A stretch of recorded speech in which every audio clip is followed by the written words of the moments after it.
evening. Effective tomorrow, all measures under the Disaster Risk Management Act, DRMA, under which COVID-19 protocols, including curfews, will be withdrawn. Prime Minister Andrew Holness said COVID-19 curfews are at an end, but he is not declaring an end to the pandemic. These disclosures came in a wide-ranging speech to Parliament as Mr. Holness made his contribution to the 2022-23 budget debate. Measures will be retained and incorporated into regulations issued under the Public Health Act instead. These are: 1. The requirement for persons who test positive to isolate, the requirement for laboratories to protect the privacy and identity of persons testing for COVID-19, hand washing and sanitizing measures, and 4, mask wearing in enclosed spaces to which the public has access, for example, supermarkets, banks, collectorate of taxes, will be retained until April 15, 2022. However, mask wearing will not be mandated, but will be recommended in establishments that serve food, liquor, or other drink for consumption within the premises.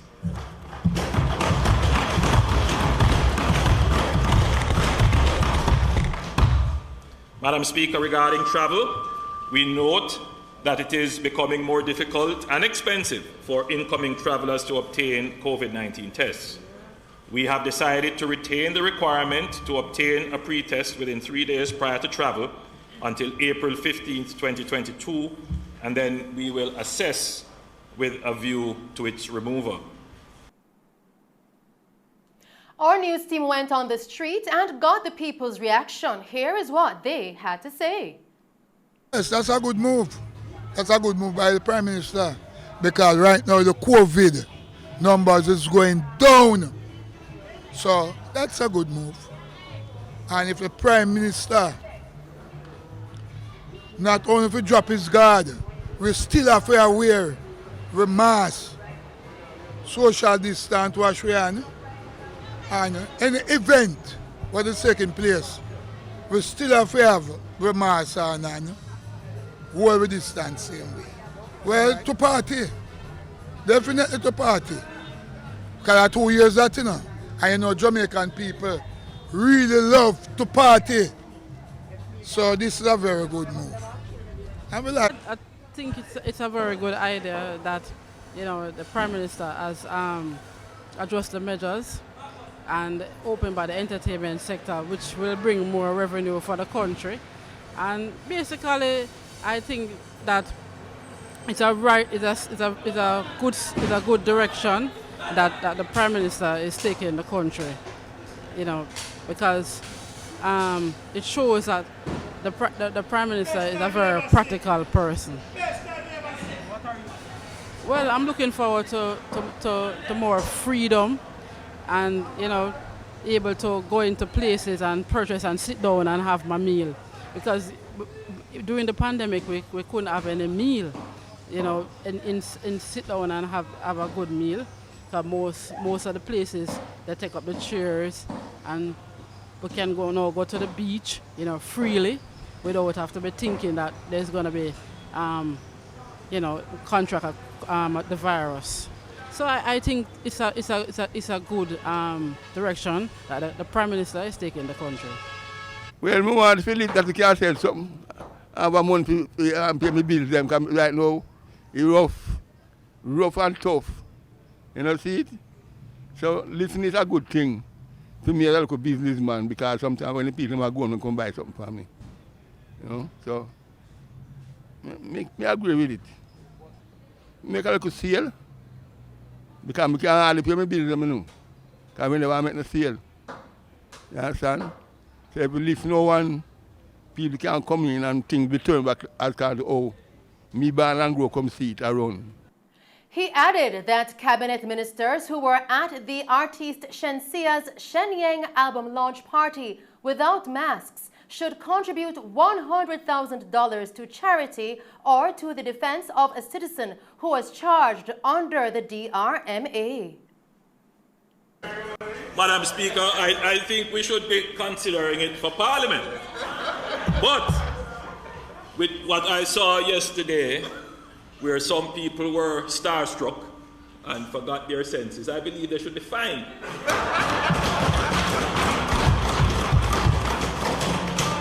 And so, Minister Grange, who is used to being among stars and kept her mask on, I am appointing you, Minister, to collect $100,000 from every minister who was here.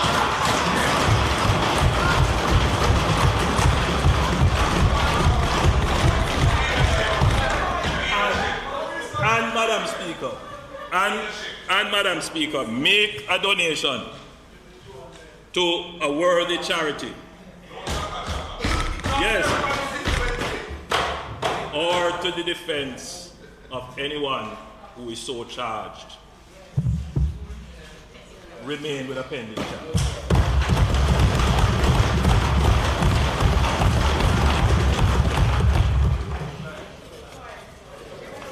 Now, turning to crime, Mr. Holness declared that Jamaica's firearms law will be amended to remove discretion of a minister in the approval of licenses, outlining that the government will be introducing harsher penalties for offences relating to the illicit trade or manufacturing of illegal guns. He warned persons overseas sending guns to Jamaica in barrels and television sets to desist from this practice, noting that they will be found and extradited to Jamaica to serve prison time here.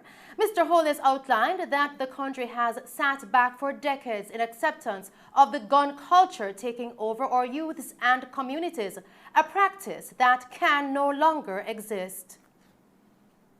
In other news tonight, leader of the opposition and president of the People's National Party, Mark Golding, says the budget presented by Finance Minister Dr. Nigel Clark did not address the crisis of high cost of living for Jamaicans.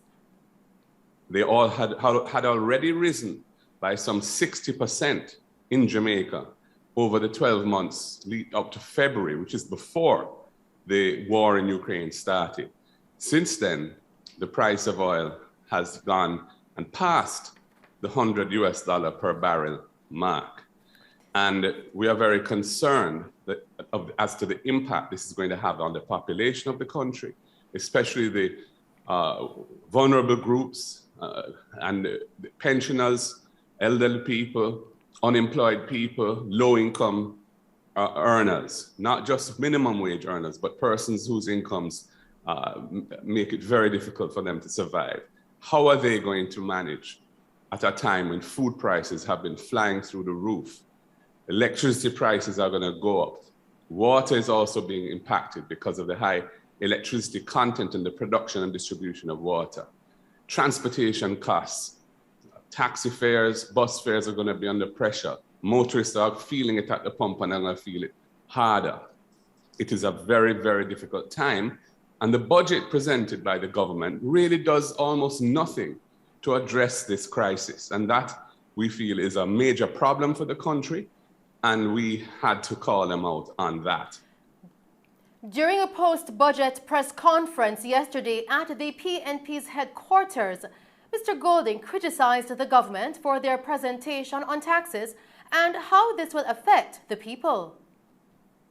They were very beating their chest, so to speak, about the no new taxes in the budget. But the reality is that the budget is calling for $99 billion of additional revenue, taxes, to be collected over the coming year from the people. 99 billion more than was collected this year now ending. As you know, our financial year, our fiscal year ends in March 31 each year. So there's a substantial additional burden on taxes to be borne by the people during this crisis. And they've only identified a very small portion of that, which is specifically to address the issues I spoke of already. The Minister of Finance said 2 billion would be made available somehow to the motoring public. We don't know how that will work out. That is only 0.1% of 1% of GDP, 1/10 of 1% of GDP. That is a drop in the bucket. And then he announced a few care package programs, which are not going to move the needle much either. He made recommendations on how to remedy the crisis of the rise in the cost of living.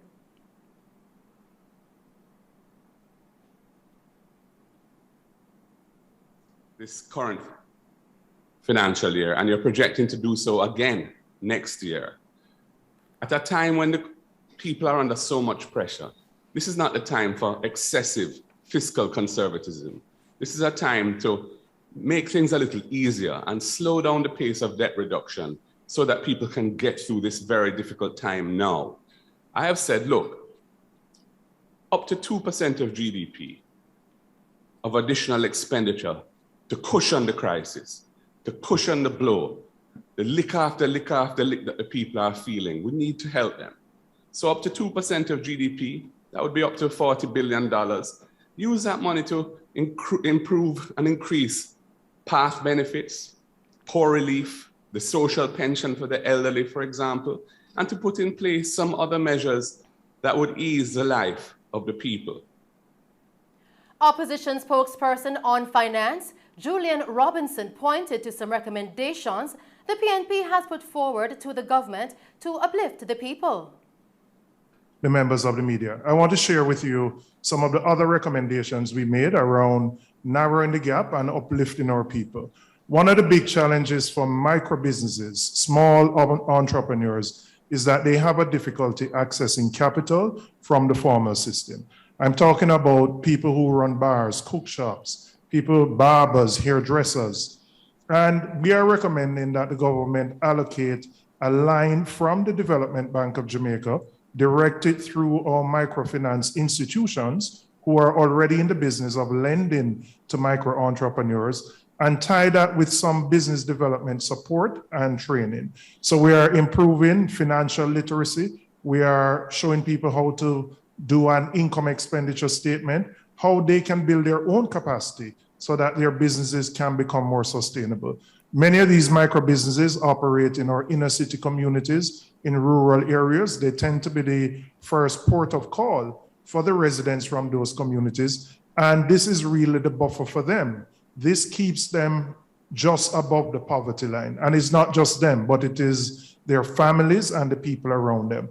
And channeling some of that money through the microfinance institutions will open up easier access to capital for them so that they can grow and expand their businesses.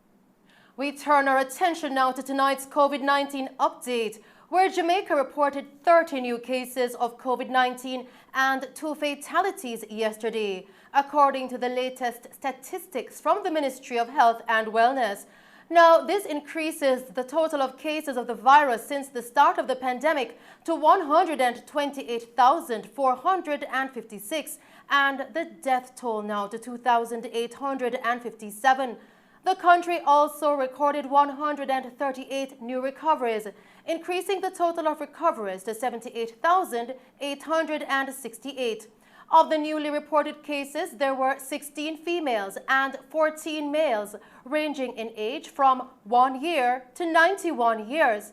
In tonight's COVID-19 parish breakdown, Kingston and St. Andrew recorded 10 cases, Clarendon recorded 7 cases, St. Anne, St. Catherine, and Westmoreland recorded 3 cases each. St. Elizabeth recorded 2 cases, while Manchester and St. James recorded 1 case each. Meanwhile, the latest deaths are of a 62-year-old female and a 41-year-old male, both from St. James.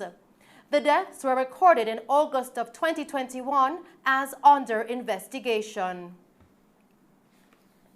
Still tonight, 3 men were fatally shot. 4 others were shot and injured after gunmen carried out an armed attack in Santoy district in Hanover last night. The deceased have been identified as 55-year-old Michael Smith, 37-year-old Mark Austin, who died at the scene, and 44-year-old Omar Mahabi, who died at the hospital. Reports from the police coming into our news center tonight are that at approximately 8:20 p.m., the victims were at a supermarket in the Santoy Square when 4 men posing as customers walked inside the establishment. The men brandished handguns and opened fire at the group of men, some of whom were reportedly installing a surveillance camera, hitting them multiple times. The gunmen escaped in the area on foot, while community members rushed the injured victims to the Noel Holmes Hospital, where 3 were pronounced dead and 4 others treated and admitted in serious condition. Our news team visited the area this morning and spoke with Clifford Chambers, Deputy Commissioner of Police in charge of Area 1, who explained that they are following strong leads as security cameras were installed by the owner of the property. As it is right now, the investigators have combed the scene. Investigators continue to follow some investigative lead. There is an element of investigations which will continue as it relates to cameras, and we're happy to know that these are some of the methods that were used by the owners. But as it is right now, the investigations are early yet. I have to be mindful of that, so we can't release too much information. The 4 persons who were injured, they are speaking with investigators, and again, that's a good sign. And again, we can't say too much, but we know that there's a gang aspect of the investigations which is being followed. There's also a reprisal and a counter-reprisal element that might be related to an incident which occurred a couple of weeks ago. But as it is right now, it is early days yet, but I'm confident in the capabilities of our investigators to get to the bottom of this and to bring those to justice. DCP Chambers also said that several operations have been conducted as a result of last night's incident. For every murder, we have to police against reprisal and counter-reprisal. So it's not that we're planning for it, but we have the operational components who are capable to guard against it happening. Coming out of this incident, there have been several operations so far, and persons are presently being processed. And we're just hoping now that the investigations can make the link between this offense and those who are involved, so we can ensure that the persons who are responsible are arrested. It is early days yet, but again, I am confident in the team that they'll get the results that we want. Hanover is doing well in comparison to where they were last year with regards to major crime. Unfortunately, this event played out how it did. This is not one of the locations that has been on the hotspot policing construct by police officers here. Continuing with the news tonight, Junior Clark, one of 9 men who recently made the Trelawny Police's wanted list and the only one to turn himself in so far, was remanded when he appeared in court yesterday to answer to charges of wounding with intent. The 64-year-old, who is also known as Thick Chest, had no attorney when his case was called up for mention in the Trelawny Parish Court. Now, as a result, the matter was put off until April 22. Clark is accused of stabbing his partner during a dispute in the community of Friendship on April 24, 2020. It is reported that the Bunkers Hill native had accused her of seeing another man. It is said Clark stabbed the woman in her shoulder and she was admitted to hospital for treatment. Now, following the incident, a warrant was issued for Clark's arrest. However, it was only on March 7 that he turned himself in after a public notice that he was being sought by law enforcement. The 8 other men who are still at large include Junior Bennett, who is wanted for the murder of Garcia Williams. Williams was killed on her farm in January of this year. Brian Samuels, also known as Bry, is wanted for the murder of Leroy Graham, a farmer who was beaten to death in the community of Lormers in October of last year. Twin brothers Eric and Stanford Morrison are wanted for murder in connection with an incident that occurred in their Bounty Hall community in 2018. They also face the additional charge of wounding with intent. Lascelles Wright, who is also called Baya from Warsop in the parish, is also looking at murder charges for an incident that took place in the Low River community. Twain Ellis is wanted for a March 8, 2021 case of shooting with intent in the Low River community. The two other men, Colin McFarlane and Christian Davis, are wanted for a case of wounding with intent. The police are urging them to turn themselves in. Still making Mello TV news, a man was injured after heavy-duty equipment overturned this morning at the Kingston Freeport terminal. Reports coming into our news center are that the man was operating the heavy-duty equipment called a straddle carrier, used to remove large containers, when it overturned. Now, the operator sustained multiple injuries and was assisted to the hospital. The extent of his injuries is unknown at this time. We will bring you more on this story in subsequent newscasts. In other news tonight, there was heavy traffic congestion along Waltham Park Road in the vicinity of Chisholm Avenue caused by road erosion, resulting in an uneven road surface this morning. Now, the road erosion caused a gully in the area to overflow with water onto the road surface. It was subsequently blocked. Residents and business operators in the area said that the problem is a long-standing one that affects their business. I've been living in this area for the past 50 years. And this road has been, probably every month, this road, once rainfall, it's been like this. And they have been refixing it. If it ask me some local government, they have fixed about 40 or 50 times. They must have called them at least 20 million. They can do something better than what they are doing here. Every month they come and fix something. Every other month they come and fix something. And it's not working, so I don't know what's happening. Because we can't walk on the road, we have to walk and jump over the sea. We have to jump over the sidewalk or walk over there and be on the vehicle on the sidewalk at the same time. We don't have a proper sidewalk. You need to fix, you need to clean out underneath, and there's waste go down that side, so you need to clear underneath for it to go down that side. And you see, like when the rain fall, the water come up, the mosquito, the fly, and a bare feces and things come from out of the gully. You understand? And it bring off a lot of stench, you know, and the government and the MP, them need to do something about it. You understand? The man them tired to block the road and carry on, you know, and it's still do nothing. My chef, him bicycle mash up.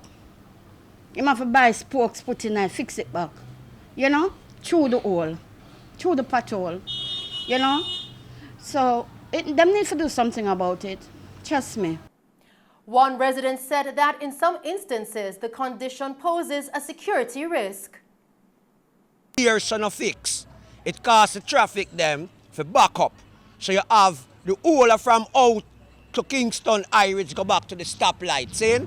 The traffic now flow about to and from. So the thief them now, the bike man them, we a grab phone, have a free escape. Now me a come from student now pre nothing a go my ways. A bike man just ride on and grab my phone out of my hand. And by me stop the police jeep take about 4 to 5 to 6 minutes for turning on the road at time the man escape between the traffic them, see? And a right as a car sit, because if the traffic them did a flow freely, the boy they couldn't escape so easy, so me I said to you that. So through years so now, the whole of the thief them we are thief the people them phone. You see upon the Waltham, you have upon the Waltham every day that. See? And the least, see, about 17 to 18 phone missing per week when them grab out of people and some bike boy. See? And here now, them dressed like a messenger, the man who robbed me as a big man. And you say it's a you stands to Waltham. You understand? It over the criminal them for grab the car people, them chain off of them neck, and grab them phone, and I grab the people them handbag. Cause the traffic now flow free, you know, they on bike you get for escape. Continuing with the news tonight, ground was broken earlier today for the renovation of the courtyard at Devon House to make it more attractive and safer for locals and visitors alike, which is expected to be completed in 6 months. The project, which is valued at approximately $70 million, is being implemented by the Tourism Enhancement Fund in keeping with its mandate of promoting growth and development in the tourism sector. Now, the renovation that is being done by Bernard's Construction Services will be conducted in 2 phases. Phase 1 will begin before the end of the financial year, and the second phase will be conducted in the 2022 to 2023 financial year.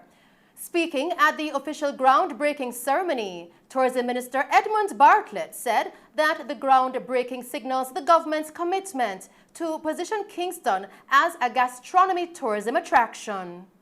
Today we're trying to